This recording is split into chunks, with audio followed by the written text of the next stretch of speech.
Hi hello everyone. हा माझा first vlog first long video आहे मॉम अँड भाग्यच्या चॅनलवर. ॲक्च्युली आज मला काही तुम्हाला माझे मुमेंट्स शेअर करायचे आहे. आजचा व्लॉग थोडा वेगळा आहे. रोजप्रमाणे आम्ही बाहेर फिरणं घरामध्ये मी जे काही भाग्याचे ब्लॉग्स बनवते त्याहूनही वेगळं, कारण आज आमच्या भाग्याचं लसीकरण होतं. सकाळपासून आम्ही त्याला हॉस्पिटलमध्ये घेऊन गेलो. लहान मुलांसाठी लसीकरण किती महत्त्वाचं आहे हे तुम्हाला माहितीच आहे आणि आईबाबांनाही माहिती आहे. थोडी भीती, थोडी काळजी, खूप साऱ्या प्रेमासोबत आजचा दिवस गेला आमचा. लस घेताना भाग्या थोडीशी रडली.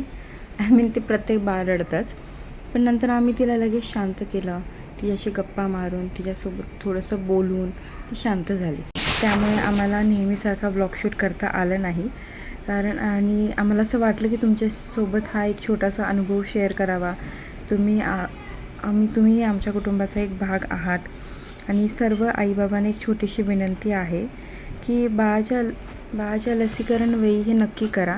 डॉक्टरांनी सांगितलेलं प्रत्येक वॅक्सिन वेळेवर घेणं हे खूप महत्त्वाचं आहे आणि आपल्या बाळाच्या आरोग्यासाठी एक छोटीशी ही पायरी खूप मोठं काम करते. भाग्य आराम करते आणि आम्हीही तिची काळजी घेत आहोत. ती पूर्णपणे ठीक झाली की त्यानंतर आम्ही तुमच्यासाठी एक मजेदार, एक क्यूटवाले असे व्लॉग्स तयार करू.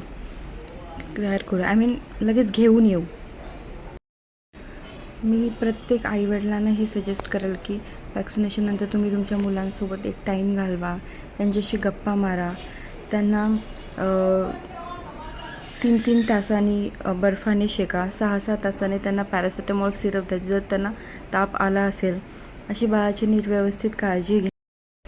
एवढंच आजच्या व्लॉगमध्ये मला सांगायचं होतं. वॅक्सिनेशन रिलेटेडच आज हा पूर्ण व्लॉग होता. मला असं वाटलं की आज काहीतरी रोज मी क्यूट मुमेंट टाकते, पण आज काहीतरी असं करावं.